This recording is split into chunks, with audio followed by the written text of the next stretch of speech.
तुम्ही तुमच्या बाळाला डायपर वापरताय का? वापरत असाल तर हे 6 नियम नक्की फॉलो करा आणि व्हिडिओ शेवटपर्यंत नक्की बघा.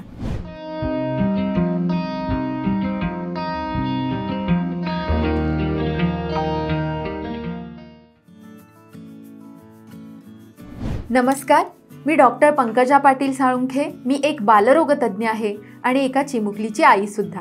आपल्या या चॅनलमध्ये आपण आई आणि बालक यांच्या विविध समस्या आणि त्यावरील उपाय घेऊन येत असतो. आजचा विषय आहे डायपर वापरतानाचे 6 नियम. पहिला नियम म्हणजे डायपर खरेदी करताना तुम्ही त्यामध्ये डायऑक्सिन हे मटेरियल आहे किंवा नाही हे नक्की तपासून बघा. डायऑक्सिन फ्री डायपरच आपल्याला आपल्या बाळासाठी वापरायचे आहे, कारण डायऑक्सिन हे एक कार्सिनोजेन आहे जे बाळासाठी घातक असतं. तसेच सेंटेड मटेरियल्स या बाळाच्या डायपरमध्ये असायला नकोत, याच्यामुळे रॅशेसचे त्रास बाळाला होऊ शकतात. दुसरा नियम म्हणजे डायपर हे एव्हरी 2 to 3 आवर्ली म्हणजेच दर 2-3 तासांनी चेंज केले पाहिजेत. याच्यामुळे बाळाच्या स्किनला त्रास होत नाही.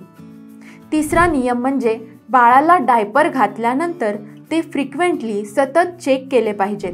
जर ते ओले असतील किंवा बाळाने शी केली असेल तर लगेचच चेंज करायला हवे, कारण बाळाची शी ही अल्कलाईन असते आणि त्याच्यामुळे बाळाच्या स्किनला धोका होऊ शकतो, अपाय होऊ शकतो, रेडनेस, रॅशेस होऊ शकतात.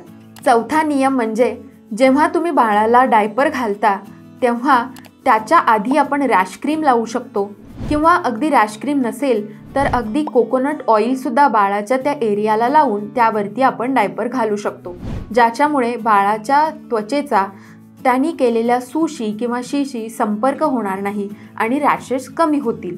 त्यानंतर 5वा नियम आहे, जर बाळाचा डायपरचा एरिया रेड झाला असेल किंवा त्यावरती कोणत्याही प्रकारचे स्किन इन्फेक्शन झाले असतील तर तो एरिया ओपन ठेवायचा आहे आणि त्यावरती रॅश क्रीम लावायची आहे.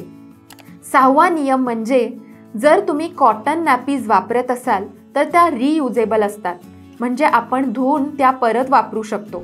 जर तुम्ही तसे करत असाल तर यासाठी जे डिटर्जंट वापरतात ते नॉर्मल आपले डिटर्जंट वापरायचे नाहीत.